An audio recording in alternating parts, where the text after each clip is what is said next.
नमस्कार दोस्तों, आज मैं आपको धनतेरस पर सुनी जाने वाली संपूर्ण कहानी सुनाने जा रही हूँ। प्रेम से बोलिए लक्ष्मी माता की जय हो, विष्णु भगवान की जय हो, धर्मराज जी की जय हो, धनवंतरी भगवान की जय हो। एक समय भगवान विष्णु मृत्युलोक में विचरण करने के लिए जा रहे थे। तब लक्ष्मी जी ने उनसे कहा, प्रभु मैं भी आपके साथ पृथ्वी लोक पर चलूंगी। तब विष्णु भगवान ने कहा, अगर आप मेरी बात मानेंगी तब मैं आपको अपने साथ ले चलूंगा। मैं जो भी कहूँगा आपको वही करना पड़ेगा। तब लक्ष्मी जी ने कहा, ठीक है प्रभु, मैं वही करूंगी जो आप कहेंगे। तब भगवान विष्णु के साथ लक्ष्मी जी भी भूमंडल पर आ गयीं। कुछ देर के बाद एक जगह पहुंचकर विष्णु भगवान ने लक्ष्मी जी से कहा कि मैं दक्षिण दिशा में जा रहा हूँ। जब तक मैं ना कहूँ तब तक आप उधर मत आना, आप यहीं पर ठहरो और मेरा इंतजार करना। विष्णु जी दक्षिण दिशा की ओर चले गए। लक्ष्मी जी ने मन में सोचा कि दक्षिण दिशा में ऐसा क्या है जो भगवान ने मुझे उधर जाने से मना कर दिया है, और भगवान स्वयं वहां चले गए। लक्ष्मी जी से रहा नहीं गया और वह विष्णु भगवान जी के पीछे पीछे दक्षिण दिशा की ओर चली गईं। दक्षिण दिशा की ओर चलते चलते उन्हें एक सरसों का खेत दिखाई दिया जिसमें खूब फूल लगे हुए थे। सरसों के फूलों को देखकर लक्ष्मी जी मुग्ध हो गईं और फूल तोड़कर अपना श्रृंगार करने लगीं। श्रृंगार करने के बाद लक्ष्मी जी आगे बढ़ीं। आगे जाने पर उन्हें एक गन्ना का खेत मिला, तो लक्ष्मी जी ने गन्ना तोड़ लिया और तोड़कर गन्ना खाने लगीं। उसी वक्त वहां पर विष्णु भगवान आ गए और लक्ष्मी जी को गन्ना खाते हुए देख उन पर नाराज हो गए और उनके आंखों में आंसू आ गए। लक्ष्मी माता ने कहा, प्रभु आपके आंखों में आंसू पर क्यों? तब विष्णु भगवान ने कहा, आपसे बिछड़ने के दुख में मेरे आंखों में आंसू आ गए। तब लक्ष्मी माता ने कहा, हे प्रभु मैं कुछ समझी नहीं। तब विष्णु भगवान ने कहा, आपने मेरी बात नहीं मानी और किसान के बिना पूछे आपने उसके खेत से गन्ना तोड़ लिया। आपने अपराध किया है। आपको इस किसान का कर्ज उतारना ही पड़ेगा और आपको इस किसान के घर 12 वर्षों तक रहना पड़ेगा। ऐसा कहकर विष्णु भगवान लक्ष्मी माता को उस किसान के घर छोड़कर अपने लोक को चले गए। इधर लक्ष्मी जी एक गरीब लड़की का भेष बनाकर उस गरीब किसान के घर के बाहर गईं। बाहर से आवाज लगाया। किसान बाहर आया और पूछा, बेटी किसे खोज रही हो?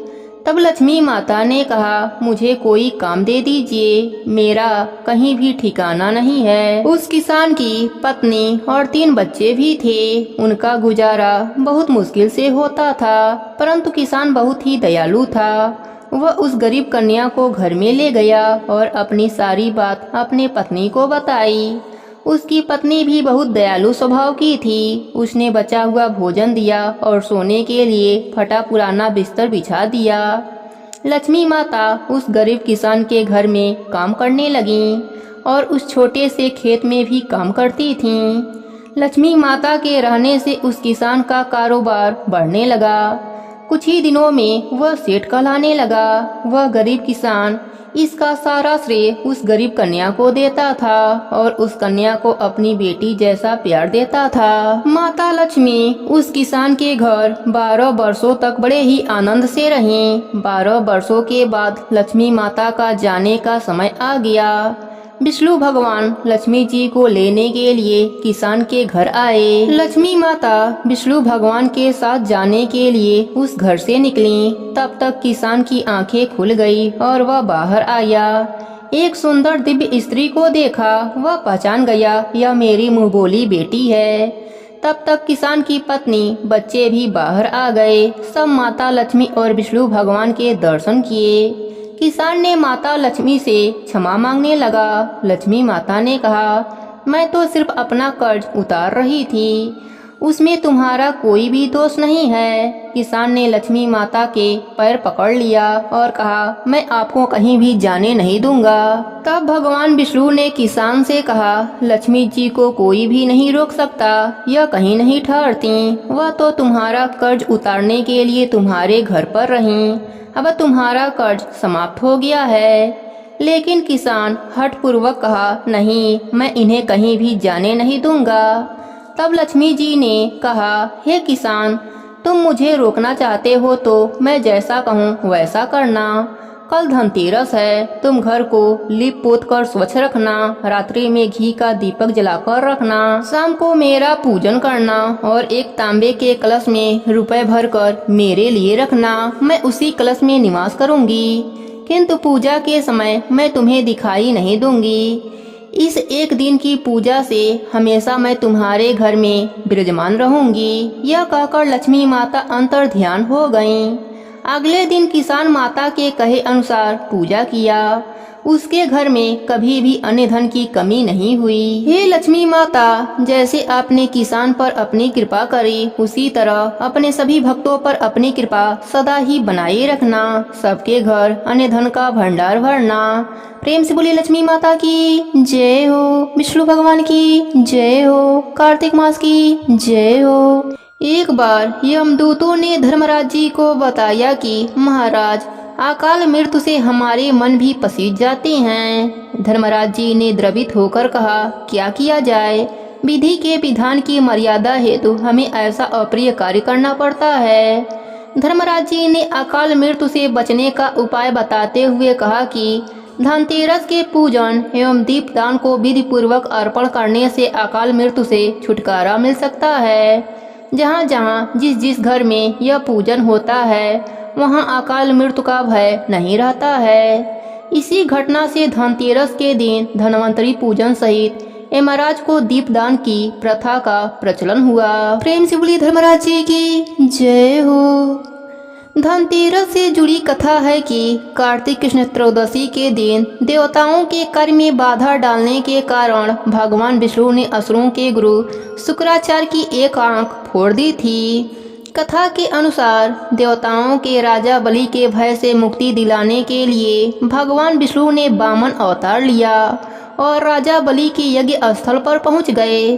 शुक्राचार्य ने वामन रूप में भी भगवान विष्णु को पहचान लिया और राजा बलि से आग्रह किया कि वामन कुछ भी मांगे उन्हें इनकार कर देना।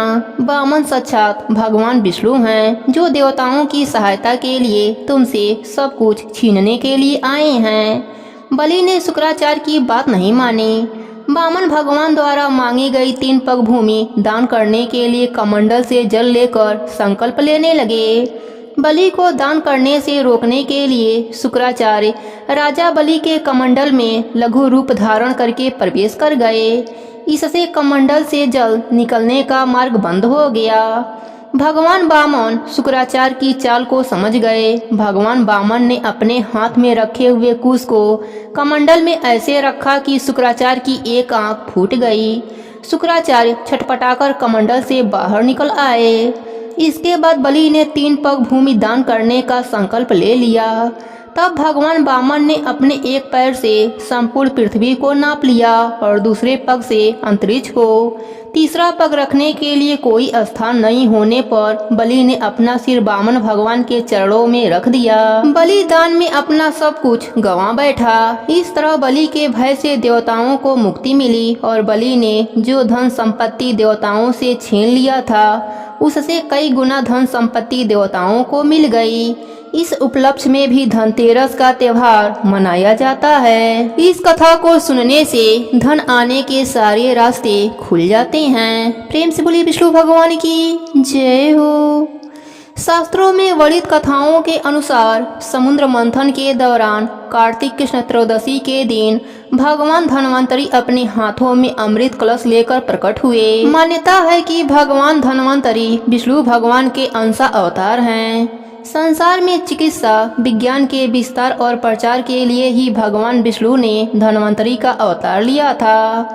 भगवान धन्वंतरी के प्रकट होने के उपलक्ष्य में ही धनतेरस का त्योहार मनाया जाता है। भगवान धन्वंतरी के प्रकट होने की इस कथा को सुनने से रिद्धि सिद्धि की प्राप्ति होती है। प्रेम से बोलिए धन्वंतरी भगवान की जय हो, विष्णु भगवान की जय हो, लक्ष्मी माता की जय हो। अब सुनते हैं व्रत को और कथा को पूर्ण करने वाले गणेश भगवान की कहानी। प्रेम से बोलिए गणेश भगवान की जय हो। एक समय की बात है, एक नगर में एक भाई बहन रहते थे। बहन का नियम था कि वह रोज सवेरे भाई का मुख देखती, फिर खाना खाती थी।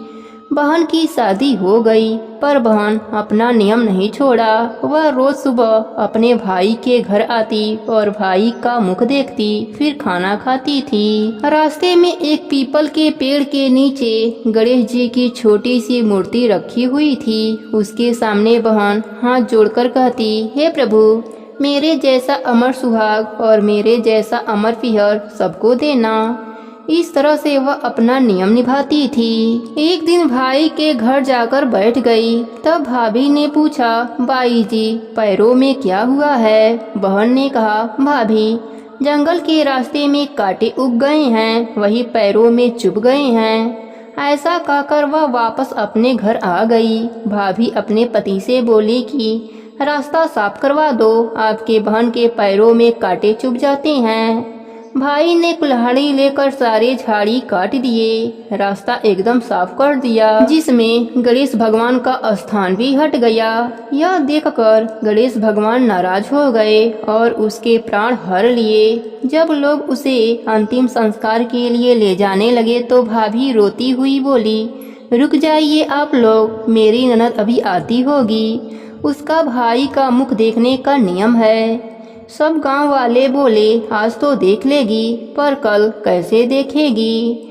रोज की तरह भाई का मुख देखने के लिए बहन जंगल में पहुंचती है तो देखती है कि सारा रास्ता साफ हुआ है। उसने देखा कि गणेश जी का स्थान भी हटा दिया गया है। वह तुरंत कुछ पत्तों से गणेश जी का स्थान बनाती है और हाथ जोड़कर बोलती है, हे प्रभु, मेरे जैसा अमर सुहाग और मेरे जैसा अमर पिहर सबको देना। फिर आगे चल देती है। गणेश भगवान सोचते हैं कि अगर इसकी नहीं सुनी तो हमें कलयुग में कौन मानेगा, हमें कौन पूजेगा। फिर गणेश भगवान उसे आवाज लगाती हैं, बेटी, इस खेचड़ी के 7 पत्तियां ले जाकर उसे कच्चे दूध में घोलकर अपने भाई के ऊपर छींटे मार देना, वह उठकर बैठ जाएगा। बहन ने पीछे मुड़कर देखा तो वहाँ कोई नहीं था। उसने सोचा, जैसा सुना है वैसा कर लेती हूँ।